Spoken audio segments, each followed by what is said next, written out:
So let's move on to another area, which I'm sure at least you've all heard at least once. You know, a client who's told you're overqualified. What does it mean? So my experience is this. So in Canada, we break down the kind of labor force in three categories. Think of the National Occupation Code, you know, like NOC, a classification. You have professional jobs, you have kind of support jobs, and manual jobs. Some people call it skilled, semi-skilled, unskilled, just, you know, different words. What's the challenge? People who have a high degree, like PhD, master's, whatever, will end up in this category. And usually they will be told you're overqualified when they apply for a job here. You will not be told you're overqualified if you apply for a manual job. If you apply at McDonald's and you have a PhD, they will not tell you you're overqualified. Why? Why do they tell you you're overqualified here and not there? Because that job requires even less qualification. What makes the difference? I think they would expect that you have a career there. Yeah. In manual jobs, like there's churn, there's turnover, high turnover. The other thing is I can train you in 2 hours. So their business model, if you think of, you know, call centers, fast food, hotels, they expect that people will come and go. But they know they can train people quickly. So as a result, you're overqualified, I don't care. As long as you're willing to do the job for the amount I'm willing to pay, go for it. I know you'll leave very soon, but it's not the end of the world. I will find somebody else. Usually where people get into trouble is when they apply for support jobs when they have a professional degree. Why do they end up being told you're overqualified there? Well, now training is way more significant. For example, if you're an engineer and you apply for a job as an engineering technician or technologist, you will very likely be told you're overqualified because you won't be able to do that job in most cases. It's a very different content of the job. Now you're going to be using tools, but you know, like wrenches as opposed to software. It's a very different kind of skills. Same thing in accounting, you know, financial analysis versus bookkeeping. Medical doctors versus, you know, personal support worker. I mean, these are very different kinds of jobs. And so if you are at the professional level, you remove your degree from your resume and you apply for a job like that, you may get it, and then what happens? The problem becomes going back there. Yeah? So how do you manage that? What I have often encouraged people is if you are a professional and you know you need to start lower than where you were before, that makes sense. But don't go all the way to that layer. So if you're an engineer, you apply for an engineering position, not an engineering management position. Because most immigrants, the first job will need to be an individual contributor, back office job. What does individual contributor back office mean? Back office means you don't work with clients. Yeah. You don't interact with clients directly. And individual contributor means nobody reports to you. Because Canadians don't know how you work with clients or manage people in China, in India, or the Philippines. But they know it's different. It's very obvious. And so most immigrants will get the first job in Canada will be individual contributor, back office type of position. So I really recommend to people, go to the kind of lower level within the professional band. Don't try to go to support jobs. For two reasons. One, you won't be qualified. because it's true, it's a very different content of job. And two, it will be very difficult for you to get back into the professional band, which is very likely what you want to do as soon as you can do it. If you really have to get a job, because you need to make ends meet, okay, I mean, that does happen, then I really encourage people, go for manual jobs. You will not be told you're overqualified there. And one of the big things when you work in a manual job is, hopefully you can interact with clients, or at least with people, and learn soft skills. And those soft skills will be roughly, like a number of them will be similar to whatever job you're going to do here. So it is good preparation. I've seen a number of people, like, I think you mentioned one yesterday, like the people, where were they coming from? Eastern Europe, and they, like, who started this, like, large company of real estate? Oh, that's the boardwalk. Boardwalk, exactly. Yeah. Okay. Well, they started here. They started manual labor. Exactly. Okay. Manual labor, and they learn the real estate industry. Yeah. Real estate industry. Okay. So I find this is an important point. If you target this category of jobs, one, you will be considered overqualified. Even if you remove your PhD, your master's, whatever, people may realize you have them, not anyway, and it will be very hard to go back. Let me give you an example. I remember one person, like, so I got the story from the owner of this mechanical shop. He needed another technician, so he interviewed one person, and that person was an immigrant, and that person, was like they seemed to have the right kind of level of education and experience, and so the interview went well. And so at the end of the interview, the owner of the shop took the candidate on a tour of the shop, and they look like kind of look at what the machines look like and so on. And during the conversation, the candidate asked a question about heat transfer. And the owner said, I knew instantly this guy is not a technician. He's an engineer. Because technicians will not ask questions about heat transfer.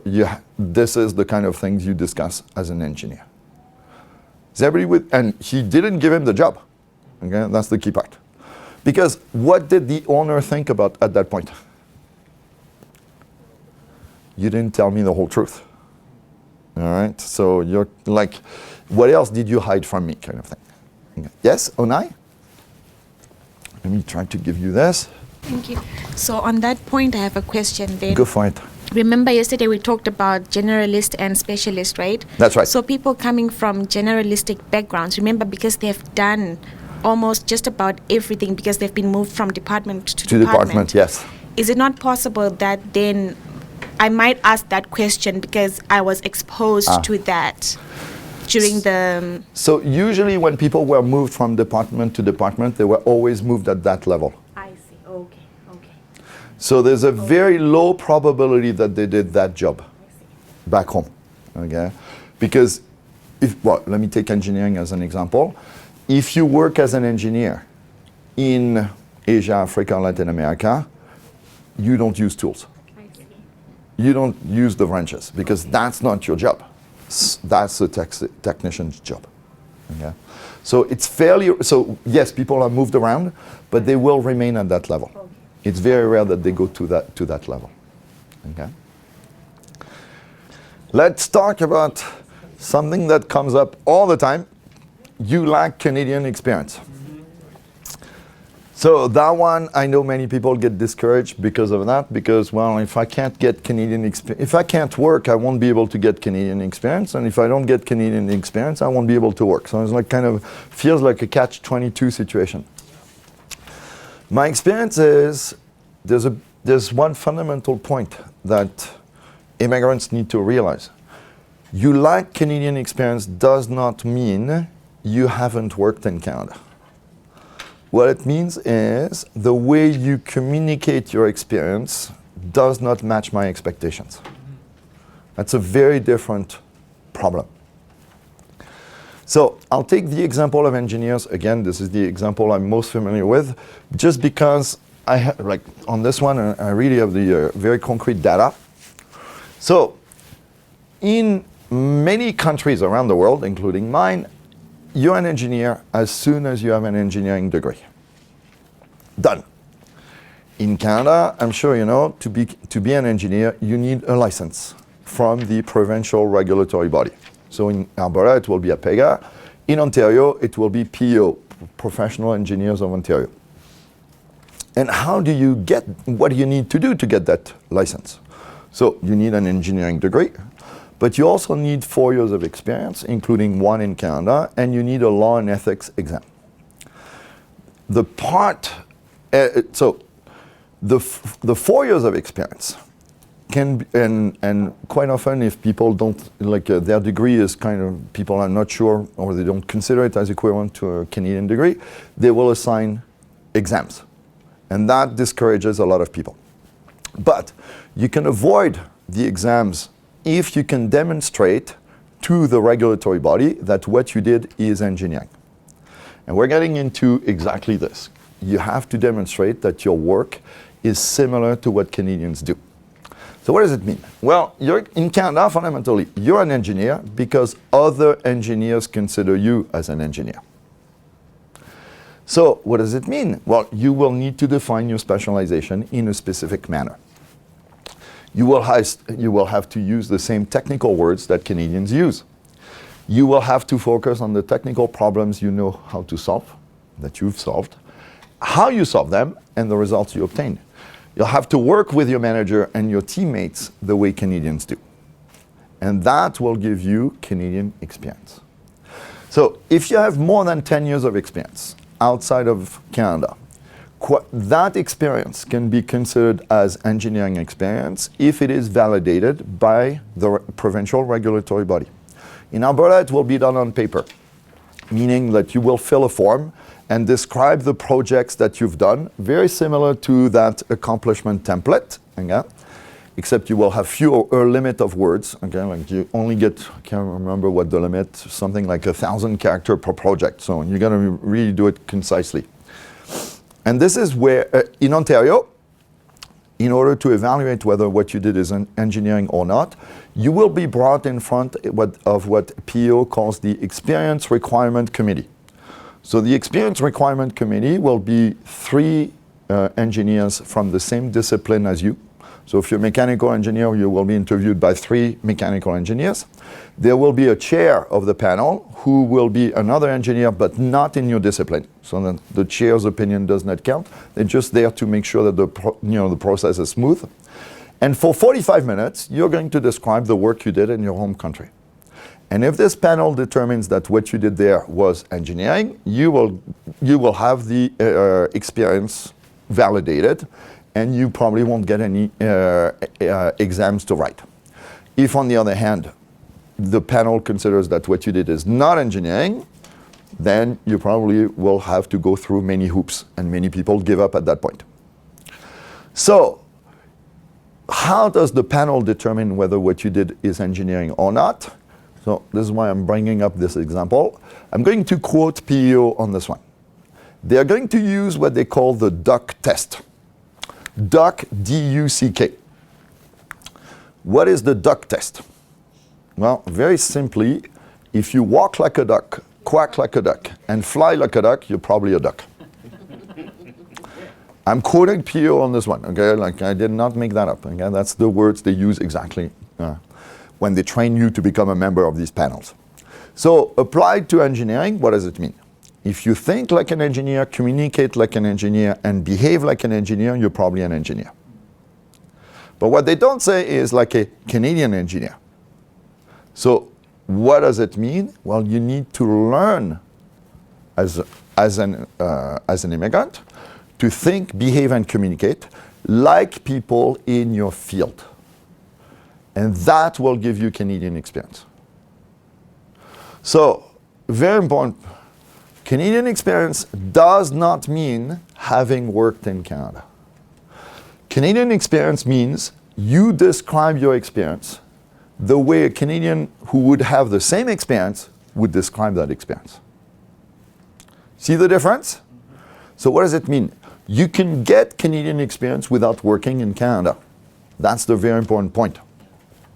How do you do that? Well, we come back to that accomplishment template. We come back to networking with people in your field. Listen to how they discuss their projects. Listen to how they evaluate other people's performance. Listen to how they kind of interact with one another.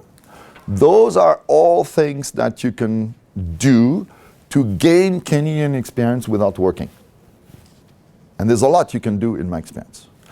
And the converse is, I know people who have been in Canada for a long time, they studied in Canada, and they're still told you lack Canadian experience. I always remember this guy, and that was a long time ago. People don't say it as much now because it's become, like it's been labeled as, kind of it's a protected ground. Like you can get a human rights complaint if you say you lack Canadian experience. So now people will just say, we found a candidate that's more qualified than you. Okay? Now, how they're more qualified, that you will not know in most cases. But, so this happened a while ago. I remember, so I was speaking at a conference. The day before I'm speaking, a guy called, like, out of the blue, and he didn't say hi, he didn't say hello, he didn't say anything. The first thing he said is, what's the conference about? So, well, I speak at several conferences, so I asked him, like, which conference are you referring to? What do you want to know, kind of thing. So, in the conversation, I learned that this guy, so he was an engineer. He had obtained his degree from Ryerson University in Toronto. He had been unemployed for 4 years since he graduated from Ryerson. And he was being told all the time, you lack Canadian experience. What was the problem? Soft skills. His soft skills were terrible by Canadian standards. Probably terrible by his home country standards as well, but that's a separate issue. Is everybody with me on this? Okay, so Canadian experience is a misnomer, and it leads to a lot of frustration because people don't understand what it really means. So it's really critical, in my experience, that as a counselor, you're able to explain what it means to people. Questions or comments on this one? Yes, go ahead. Take that gizmo, please. Before, Alberta Works in their employment standard has defined Canadian experience as working 30 to 40 hours a week, 10 to 12 weeks, continuous in the same company. Okay. Not necessarily in the field they have chosen Okay. or in the industry that they're targeting. So that's the Canadian experience that was defined By the government. by the employment standard. Okay. Okay, so it's and people were keep on asking me why did they define it like that, and that's where we start talking about soft skills. Yes. Why Alberta Works defined it like that? Because they have recognized that soft skills is lacking for newcomers, Yes. and they need this much time to get that. Yes. So You can get it in other ways. I mean, this is definitely one way to get those soft skills. And yes, I mean, part of that, having worked in Canada somewhere, means there's going to, as an employer, it means there's going to be things I don't need to explain to you. And that's kind of what people are looking for. Okay? But when people, well, I don't think it happens as much today, but when people, if you were going for a job interview, and you called later on, why didn't I get the job? And you were told you lack Canadian experience. That was usually the issue. The way you described your experience during the interview does not match my expectations. Okay? Questions or comments on this one? We're good? All right. So, well, we've talked already about this one. Tell me about yourself. What are your salary expectations? That is a question that usually trips many immigrants. How do you answer that question? How should people answer this question? Javier, you were about to. I saw you were like you're about to say something. So why don't you comment on this Okay, one? you need to research Yeah. and give a range that Yes. is acceptable to the role you're applying for, and your research should be done on some verified source of salary information, such as a recruiter guide, pay scale, something of that nature. Yeah. So not one hard number. Yes. Yes. You need to give a range because otherwise you like that really does not work. Like just giving one number makes it very hard. The range should be based on market conditions. So you need to look into, well, professional associations. Most professional associations will publish salary ranges for their members. And so that's usually a great source of information, obviously. Talk to people in your field. What's the danger if the range you give is either too high or too low compared with what the employers have in mind? What will happen in that case? Brent? If it's too high, Yes. they don't like that. Yeah. But also, if it's too low, you don't want to sell yourself short based on that experience that you might have. Yes. So part of it is you will sell yourself short if you go too low. But the biggest thing is, from the employer's perspective, if you're asking for something that is way too low, the interpretation will be you don't understand the complexity of the job. You didn't do that job. So people will essentially reject you at that point, in most cases. Because what about if you say like the company's pay scale, like whatever you are paying? that doesn't work because it means you didn't do your research. You need to do that research. I mean, most people are interested in knowing how much they will be paid. So it's really, I think it's a very reasonable expectation on the part of employers that you have done some research on this one. Otherwise, it just feels like, well, it doesn't make a whole lot of sense. Why should we hire you? Well, it's the same as tell me about yourself. It's still about tell me how your experience matches the requirements of the job. That's fundamentally what that question is about. Another question which many immigrants run into difficulties, I heard you discuss it during earlier this morning, is, do you have any questions for us? Oh, yeah.